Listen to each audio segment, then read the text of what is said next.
Hello and welcome to 360 Sports on Trust TV. I am Emmanuel Fashimi. We've got a lot of stories making the round in the world of sports where we will begin from the Afro-Basketball Championship happening in Rwanda, where our guests actually did themselves proud and did the nation proud.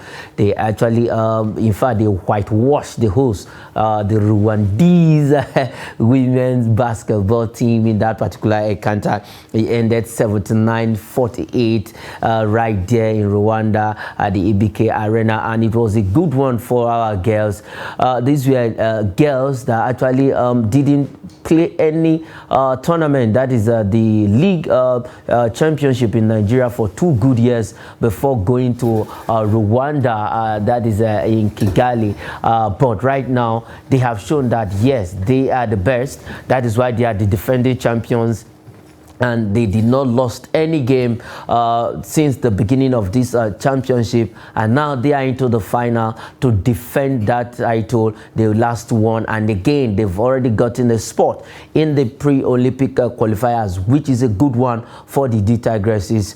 And a lot of we know the politics that has been going on, the distractions that have been going on in MBBF, but these girls with sheer determination, they said no, we really want to do the nation proud, want to do ourselves proud, and we want to make a statement to everybody involved in the MBBF saga that yes, we can do it.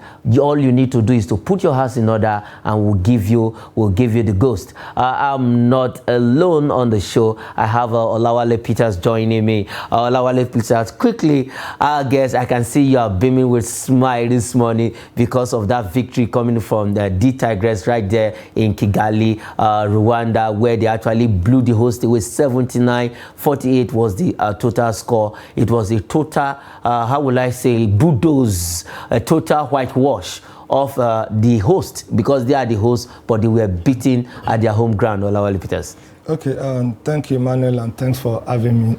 Yes, you said something that for like 2 years they did not prepare. They didn't have any competitive preparation, league at all. No league at all. And they got there and they still do what they know how to do best. You know, there's this popular saying that it is what is in the head. When there is no wine in the head, that comes to the head when there is wine in the head. So it is what they have already in them that even without training, they will still deliver. But that training, that preparation, it's very, very, very important. It's just that we are very lucky in this country that we have people that are highly talented, skillful. Now what they need is just for the government to fine-tune them, then take it or leave it, they will skyrocket. However, beating Rwanda, it's not a surprise to me. That's the truth. You can even see from the picture you showed that they are trying to booger them, like the popular Nigerian language. You can see it from there. So it's a very good one. However, we are meeting an opponent who I call the best in Africa when we are talking about the history of Afro women basketball. I'm talking about the Senegalese team. They've won it 11 times. Out of 19 times that they played in the final. They've won it 4 times consecutively, back to back between 1974 and 1981. We've only won it 5 times, and they've won it 11 times. You can see the difference between the time they've won it and the time that we have won it.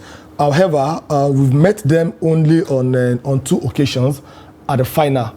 And the 2 occasions we met at the final, we defeated them. That in 2017 and 2021, we met the Senegalese team and we defeated them at the final. So we have that advantage over them, but we shouldn't let the victory get to our head, because we are not meeting a team that is not very good, that is not well prepared. We are meeting a team that they have more record, more history in this competition than us. So what we need to do is to go back to the... If you say drawing board. Yeah, let me say the drawing board, and to go back to the record of the 2 times that we met them at the final and we defeated them. How we are able to achieve that. look at their current games now, look at where they are lacking. Is it that it's when it comes to rebound that is their problem? We have more 3-point shots than any other team in this competition. Yes, of course. So that is our strength. That means that's our strength. From a long range, we can do that 3-point rebound. So what we need to do is to check them very well, to look at their own area of weaknesses and look at our own area of strength. Consolidate on our own while we try and see how we're going to shut their own out. With that, they are coming back with a trophy. Okay, with that, they are coming back with the trophy. We're still on the Afrobasket. Let's have that result between Senegal and Mali quickly because they actually dig it deep. 75-65 it ended. And at some point, the first quarter, second quarter, it was looking good as if Mali was going to win the match. But Senegal, like you said, they had to just come out with their A game. That spirit, that fighting spirit, that spirit. Okay, when it comes to Afrobasket for women, we are the best. So they had to bring out their A game, and it ended 75-65. Like you said. Now, what do you think it will be going on in the minds of the Tigress? Okay, the first thing is I actually thought we were going to meet the Malian teams after the first and second quarter. So I was thinking maybe we'll have a repeat of the last competition final because we played with Mali in the final. We defeated them. But for us, what I think will be going through their mind is how to come back home with the trophy. Okay. Take it or leave it because they are there already. And we've never lost. The 5 times that we won the competition, we've never lost in the final before. At all. We got to the final 5 good times and we won it 5 good times. This is going to be our 6th attempt and I'm sure nothing is going to change. We're still going to win it, but there's a lot of work that it needs to do. So what will be going through their mind is how are Nigerians going to celebrate them? Because since the inauguration of the new administration, this will be the first time a trophy will be coming to them. A lot of things will be going through their mind, how they want to make the history of being the first Nigerian team to bring a trophy in the new administration. So a lot will be going through their mind, but they shouldn't give themselves that due pressure. They should relax. They've done it before. They have what it takes to do it again. They can still do it again. Okay, let's deviate a bit. Now, women, when it comes to sports in Nigeria now, it's as if the women has taken over. What is it really working for? Because we cannot take that shine away. Look at all of the sports right now that Nigeria are participating in. Women is taking, let me say, 75% of it. Why are you surprised? Because I'm not surprised. You know, there's a saying that what a man can do, a woman can do it better. Okay. So, and there's no case reference than what is happening in the Nigerian sports scene. They've done everything that their male counterpart have failed to do. Unfortunately, they're not getting the recognition, they're not getting the reward, they're not getting the attention, they're not getting the support that they needed from everybody, including you and me. I think it's actually a painful one. It's high time that we need to reconcentrate our attention to give them a chance because they've proven to us that they are better than the male counterpart. That's the truth. But that recognition that they deserve, the reward that they deserve, we have to try and give it to them. These Afrobasket players, if they come to the country today, I'm very sure nobody will recognize them. Okay. And this is what we need to do. Okay. We just need to give attention to the women because they are actually doing us proud, the country proud. In every sport, the women are actually taking the shine. They are taking the lead. And the finals of the Afrobasket for women will be coming up on Sunday precisely right there in Rwanda. Let me say congratulations to the Tigress ahead of that final. And whatever happens, they have actually shown that they are the defending champions. They are the team to beat. Let's leave that story quickly. Still on basketball, and we'll still talking. Now we are going to move over to the male side, where about 15 names has been penned down for the pre-Olympic qualifiers, and one name rings bell: Metal. Metal is there. Metal is in that group. We have about 15 names. We have Chimeze Metal. We have Mike Daramola. We have Ike Unduba. We have Ibe Agu. We have Rothi Alitashe. We have Victor Eze. We have Michael Okiki. We have Mike Eric. We have UG Irebu, a popular name. We have EJ Anosike. We have Akobundu Ehiogu, Daniel Utomi, Godwin Emenaka, and Kensola Odufumiwa, and then we have Mike Nuga. These are 15 names, and Metu probably is going to be the captain of that team. And the qualifiers will be coming up from August 12th to August 20th, right there in Eko Hotel and Suites. And we have the countries that will be playing that pre-Olympic qualifier in Nigeria. We have Senegal, Mali, Uganda, Congo, Democratic Republic. We have Cameroon, we have Guinea, we have Tunisia, and then host Nigeria. These are the countries that will be slugging it out in the pre-Olympic qualifiers. Our guests have already qualified by the virtue of playing in the finals, and now the men are going to play their own pre-Olympic qualifiers. We are ranked the best team, #1 team in Africa. That is the D Tigers. Okay, and we shouldn't allow the FIFA ranking to go into our head. That's the truth. And they should take a leave and borrow on what the girls are doing by qualifying. They shouldn't take their own inspiration from the Super Eagles that failed to qualify for the World Cup, while the Super Falcon qualify for the World Cup. That's the truth. So they shouldn't do that. They shouldn't be too overconfident that they are the best in Africa. Yes, they are the best in Africa, that it's team to beat. And you know, it is much easier for someone that is on the ground or someone that is very close to the ground to fall than someone that is up there. Of course. So because we are the team that everybody wants to beat. And knowing fully that we are still the country hosting this the pre-Olympic qualifiers. So we should try as much as possible, do what is expected of us to do. My advice to all our athletes outside there, it's they shouldn't be waiting for what the federal government will do for them. They shouldn't be waiting for what the bonus they will pay to them. They shouldn't be waiting for whatever that will come to them in terms of motivation from the federal government. If you are waiting for that, we will not go anywhere. Okay, excuse me. Why do I say that? If you look at the list of the ministerial nominees, I don't know, maybe you've done your search. I've not seen any one of them who talked about sports. That speak sports, no sports. So where is our sport going to in the country? And we're talking about sport is business. So we are losing a lot out of it. So to be honest with you, they shouldn't be expecting what the federal government, because it's like sport is not value in this country. People are doing it because of passion they have for it. Some people are paying from their pockets to represent this country. Yes, of course. So those are the issues that I think we need to really look into. So as far as I'm concerned, for them to get there, they just forget about whatever is coming from the federal government. They should concentrate on they want to make a name, they want to give back to the country and do their best. Okay, now with the 15 names that has been released, it will be coming up right there in Lagos. Do you think the home advantage is going to work? Because if you look at the names, again, we have Chimeze Metu, a popular name among always there. We have UG Regbu, a popular name. But for others, we have new names, new guys who are coming in.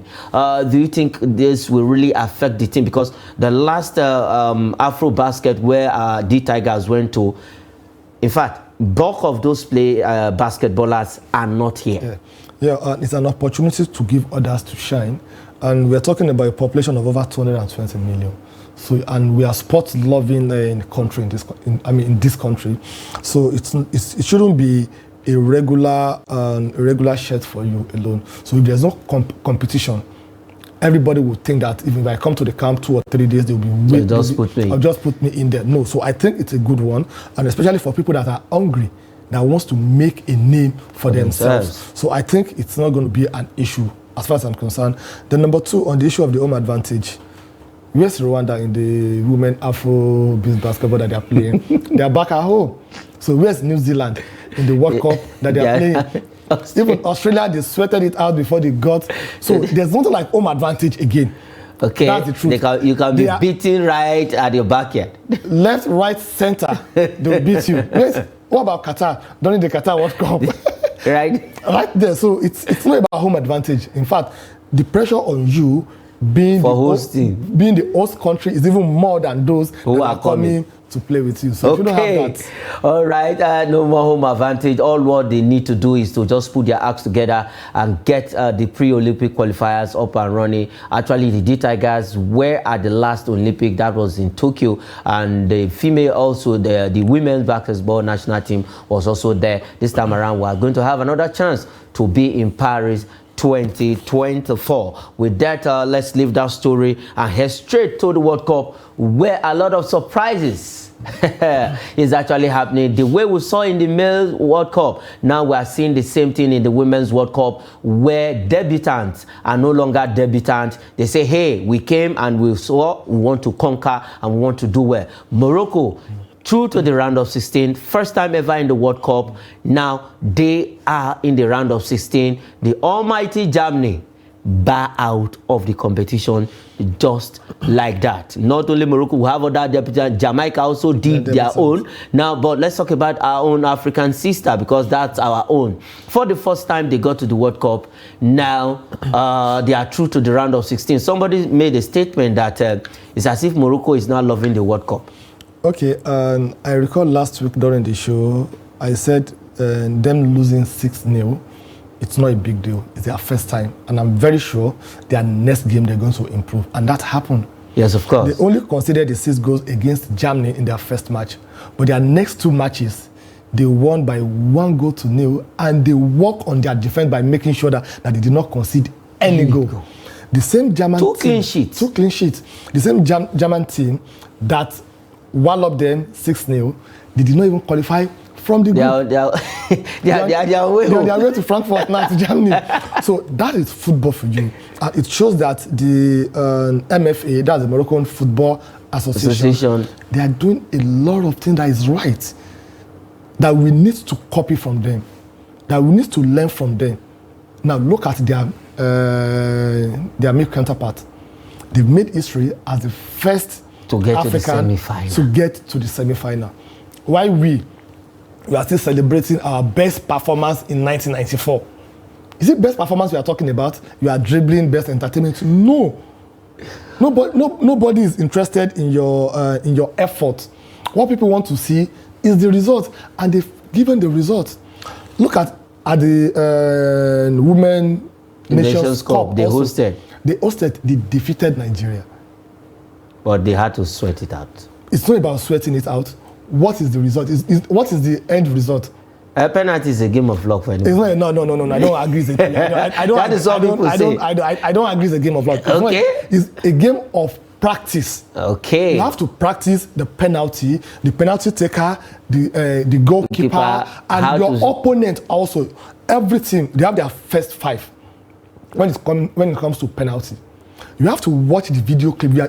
The moment you get to round of 16, quarterfinal, you have to know that, okay, there's probability that this game will go into penalty. Now, who are their first top 5 penalty takers? Check the last 5 or 6 penalties that they've taken. Are they to the right, to the left, or to the center? If you do that, you're a good coach. If you do that, take it from me, from the 5 players, 1 or 2 of them will do what? Will try and play it to your hand. Then on your own side, look at their own goalkeeper. Every goalkeeper, they have their own work point. Some is to the left, some is to the right. Some is, they don't even wait for you to play the ball before they take their move, and you put it in the middle. And if you're a good penalty taker, don't play your ball down, put it up. It is difficult for a goalkeeper to reach that up, and that is why the likes of Cristiano Ronaldo, look at most of his penalty. He put it up. So it is not a game of luck at all. Let's Rashid Yakin of blessed memory. His own is not left, right, it's short. You see the ball coming and you think twice before you can't touch it because you have to apply the pace also before you play the penalty. So it's not a game of luck at all. So as far as I'm concerned, I think the Moroccan team, they are doing a lot of things right, and I see them. I told a colleague yesterday that it will be disastrous for the 3 African teams that have qualified to the round of 16 to just go out. For 3 of us to go out. Yes, we are meeting England. It's possible we can beat them because already everybody have written us off against England. And the Moroccan team, they are playing France. They have an opportunity against them. While the South African, they are playing Netherlands. So that means one of the three, there's possibility of them getting to the quarterfinal. So that's our record that we've been holding since 24 years ago. We have to improve on that. Since 1999, someone is going to break it. I pray we match the record. We will match it. Not someone matching the record. Okay, let's have the result quickly before we go to the round of 16 fixtures. Now, just like you know, Morocco pipped Colombia 1-0. Both of them qualify, and South Korea and Germany ended it 1-1, and the two of them bow out of that group. With this result, Morocco is into the round of 16. Let's go straight to the round of 16 fixtures, how they will be playing each other, and everything will be starting on Saturday. We have Switzerland against Spain. We have Japan against Norway. We have Netherlands taking on South Africa. Sweden will battle United States of America. We have England playing Nigeria on Monday, 8 a.m. Nigerian time. We have Australia, the host, will be playing Denmark, and then Colombia